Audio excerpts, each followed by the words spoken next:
Welcome, everyone, to this week's episode of Talk Exchange. Today, we have with us a truly fascinating guest. His name is Les Grigg, and his family, get this, invented the Tater Tot.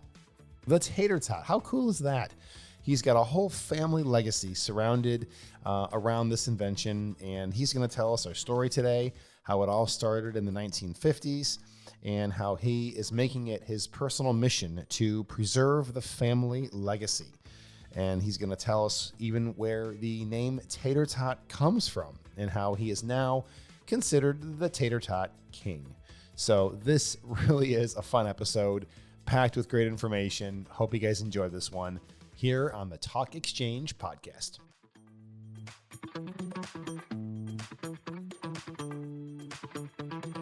Welcome to Talk Exchange. I'm Tracey Edwards, CEO of the National Exchange Club. And I'm Kristie Lindahl, Director of Communications. Kristie, look what we have here. I am so smell excited. So good, too. Do you know of anything more universally loved than the tater tot? No, everybody loves the tot. Well, they do. And you know what? When you hear the word or the phrase tater tot, people get a smile on their face. Yeah. They get happy. They're like, oh, where can we get some? So we had the brilliant idea just moments ago that we were interviewing this gentleman whose grandfather and uncle were the inventor of the tater tot. And we said, let's run out and get some. So let's try them, shall we? Yum. Let's try. I need mine loaded with Lots of ketchup. Look at that. Mm-hmm. Everybody hears the crunch. Mm-hmm.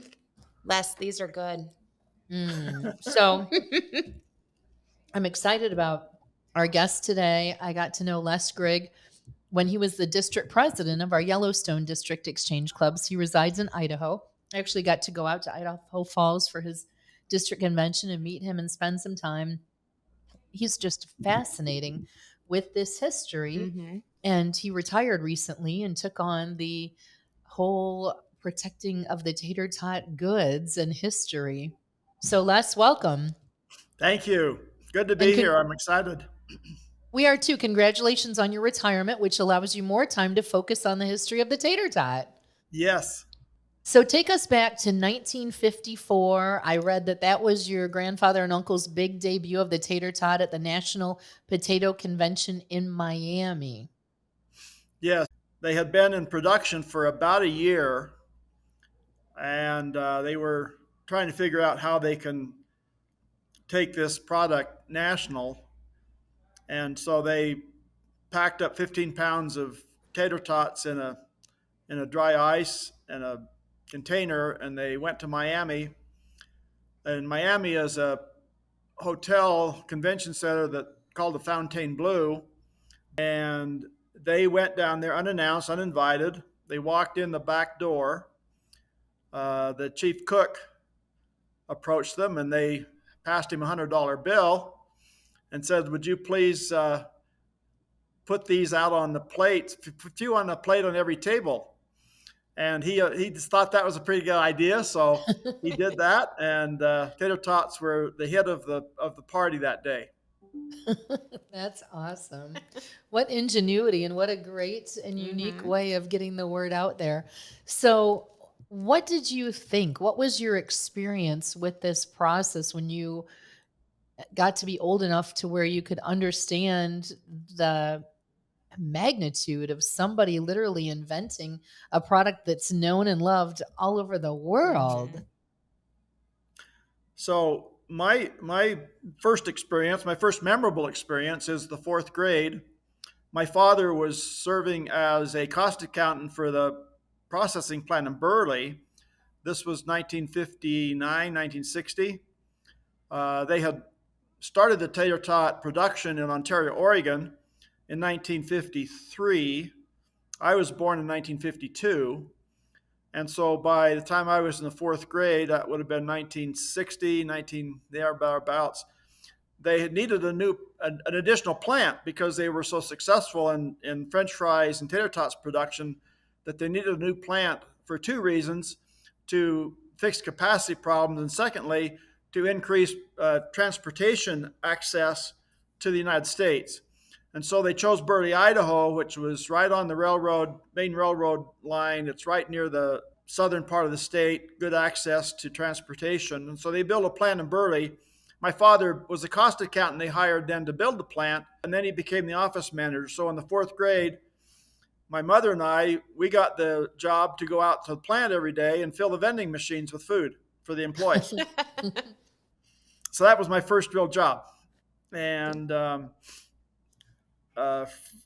1965, my father had decided to leave the company. And in 1965, Ore-Ida was purchased by Heinz Corporation. And so from that point forward, Tater Tots became our family story, our family legacy.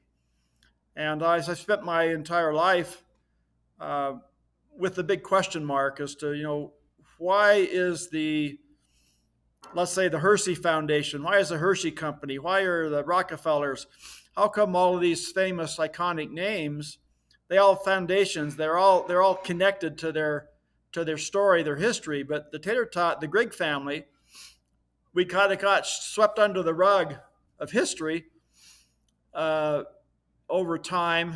And in 2018, I got a phone call from CBS Sunday Morning News Magazine.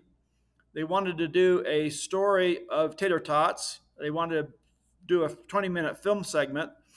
It ended up being basically a discussion of recipes, but they wanted part of that to be the history of the story behind it.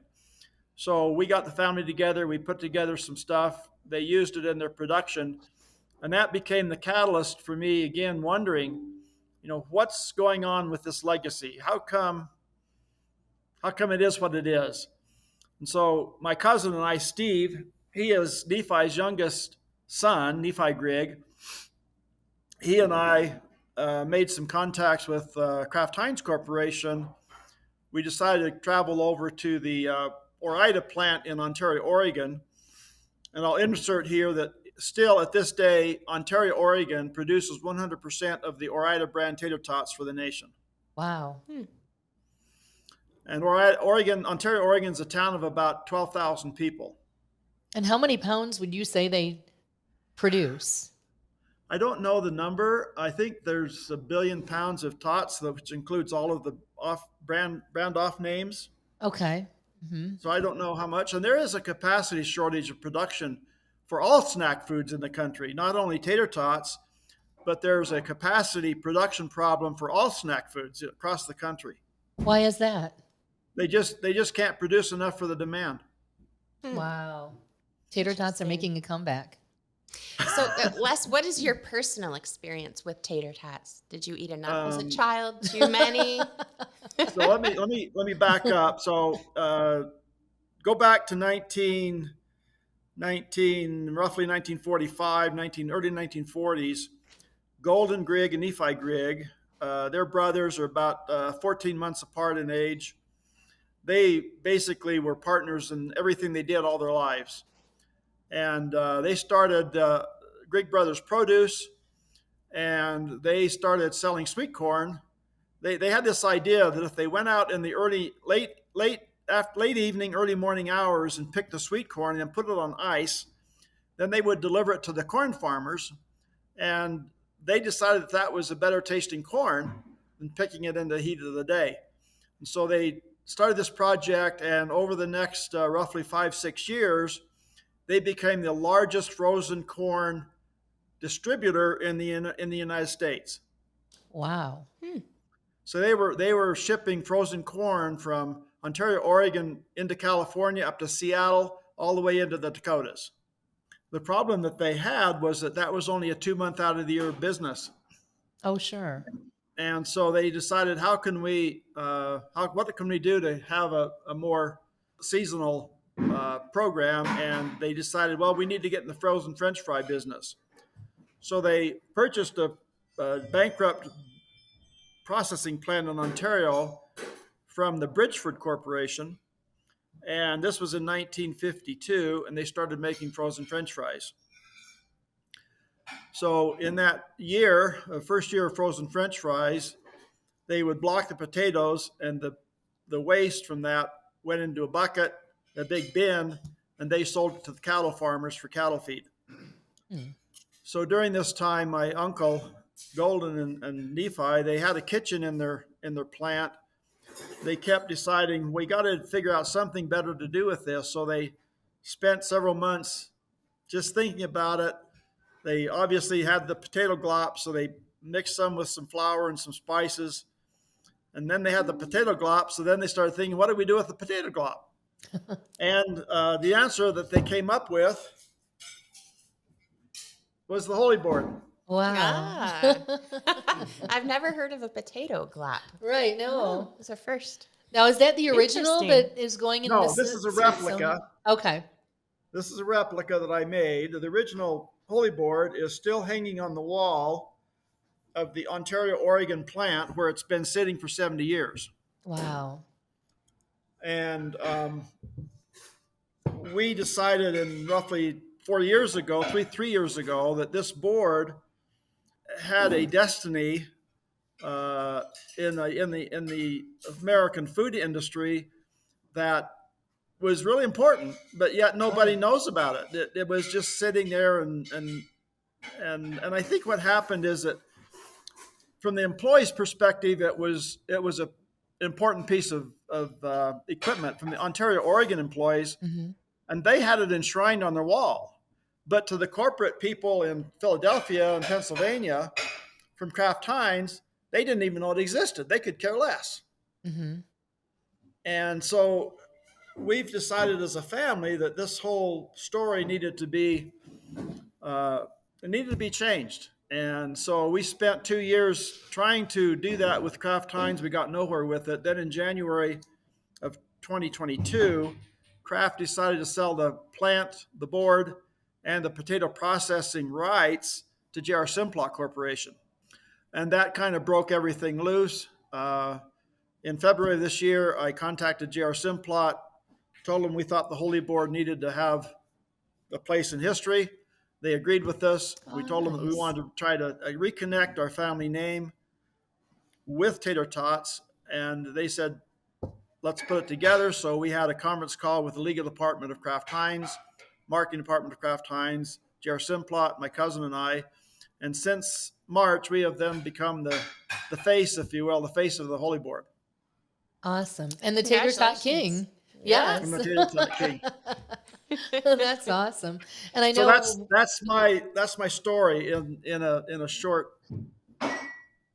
That's a great story. And I know when you and I have talked, you're very thoughtful and mindful about preserving the family legacy, as you've referred to. So you've created this foundation. You've done some podcasts. I know at the National Convention, you mentioned your goal of having a Tater Tot Festival. So what do you see as the future? You have some of the items back where you want them. You've had these conversations. What's your vision for the future of the Tater Tot Foundation and the Grigg family legacy?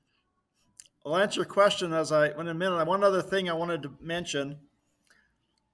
By divine intervention, Nephi Grigg and I share the same date of birth. We're both born on May 6th. So that's a special thing that to me, as I've grown up, spent my life, we would go to family reunions when I was a child, and we would sit there and Nephi would tell us all these stories. And so I grew up at family reunions getting to know him, and I was just always, it was a big impression on a young mind. And so when I became looking for employment in 1978, 1980, I decided I wanted to be an entrepreneur like my uncle. And that's how I got in the brokerage business. That's where I landed in my efforts to try to be an entrepreneur. So I spent the last 60 some years wondering about this legacy. And as this thing has unfolded here in the last roughly 3 months, it's been very clear to me that since we have no legal right to any monetary benefit whatsoever from this iconic food, the only sensible, just thing to do is we want to monetize this for charitable benefits. So since I have been so entangled in child abuse prevention for the last 35 years as an exchangeite and Veterans Affairs, it just seems to me like that's where I'm going to try to focus my charitable efforts. So We are in discussions right now with a few people in the community to have the first annual Eastern Idaho Tater Tot Festival for next summer. And one of the organizations that we've been working with for 35 years is called Domestic Violence Sexual Assault Center. And they're in need of a new building. And so we're going to see what we can to try to get people to want to finance this building as a joint effort between the Tater Tot Legacy Foundation and the various communities in Idaho Falls. We're also working with United Way in this project, and so we're starting to form a big committee. Also, I'm in the process of trying to get our 501c3 organization filed, and then I'm going to launch a national crowdfunding effort to try to get this thing started. Wonderful. Wow. And I'm sure exchange clubs across the country would love to be involved and host their own Tater Tot festivals as well. Yeah. And so that's been on my mind as to how do you put this together to make it something that other clubs can duplicate and or participate in. And I think that would be just a really super idea. Absolutely. Tater tots, I love it. I love it too. So what does your family think about you reviving this whole tater tot phenomenon? And just to connect the dots for people listening, so since your grandfather and your uncles invented the tater tot, that means they also founded Ore-Ida Foods, correct? Yes. Wow, what an amazing family legacy that must be. So what does your family think about you reviving this tater tot legacy? They're watching from the sidelines with bated breath and excitement. Yes. Oh, I love it. That's super cool. And I want to toot my own horn a little bit because my cousin Steve, he's the youngest of Nephi. We're first cousins once removed. When I first approached him about this about a year ago, he's made some comments that kind of reflect the mindset of the family, and that was that nobody cares about our family legacy. Nobody cares about how we're connected with the Tater Tots. And I says, I beg to differ. And I've had the vision of this process for 2 or 3 years. In fact, my vision actually was born at a national convention when we listened to Amelia Earhart tell her family history. Yes, I remember that. And that kind of was a catalyst for helping me to become a visionary, if I will, use that term, to want to do something about this. And so things have kind of dovetailed into where we are today. And I expect I'll be doing this for the rest of my life.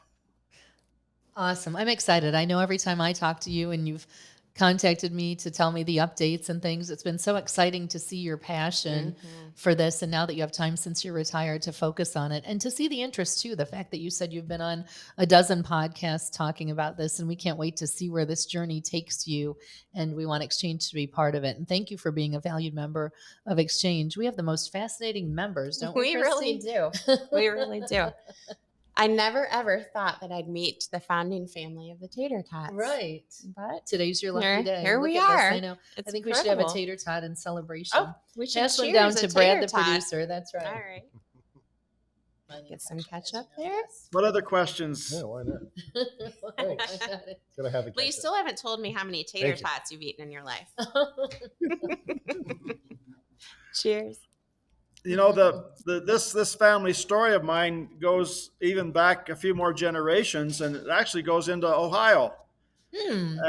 And the story there is that my fifth great grandfather was married. He lived in Kirtland in 1835, Kirtland, Ohio. Oh yeah, I've been there. Okay. And he was Farm country. called as one of the original apostles of the Church of Jesus Christ of Latter-day Saints. Wow. And his wife was named Thankful. She died in 1937 of consumption. And he remarried, actually a couple of times.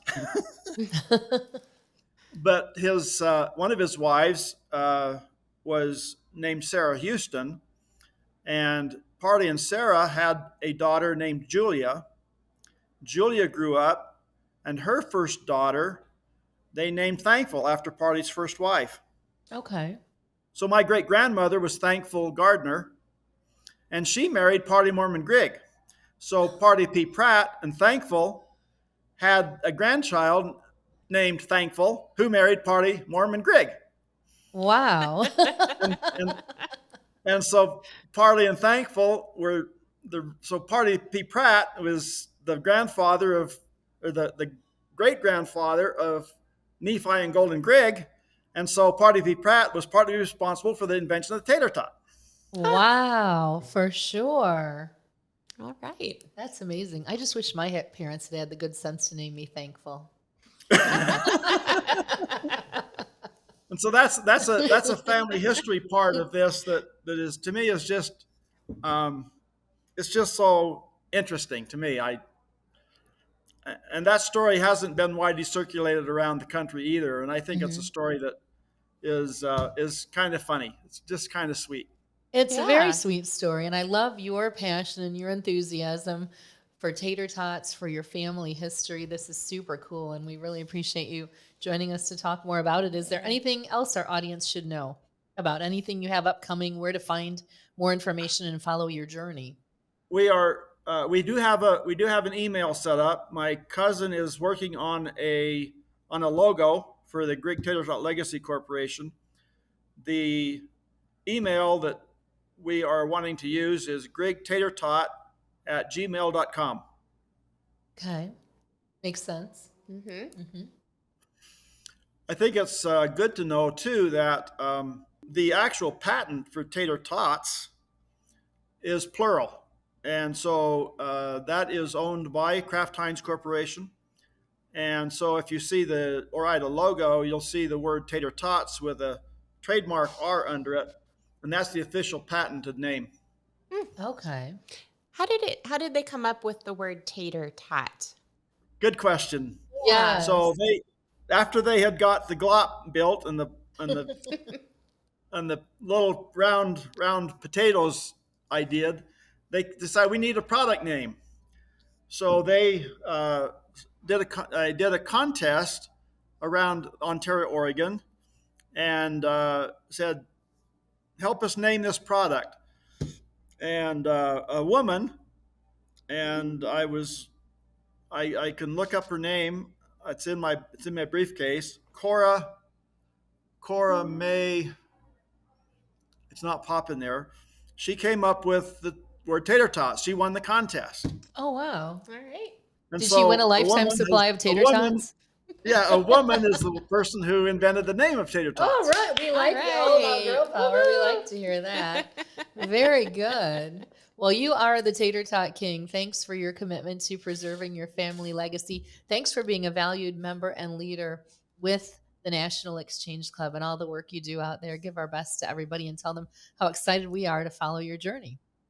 Well, thank you. Thank you for the time you've taken with us, Les. I really appreciate it. Thank you.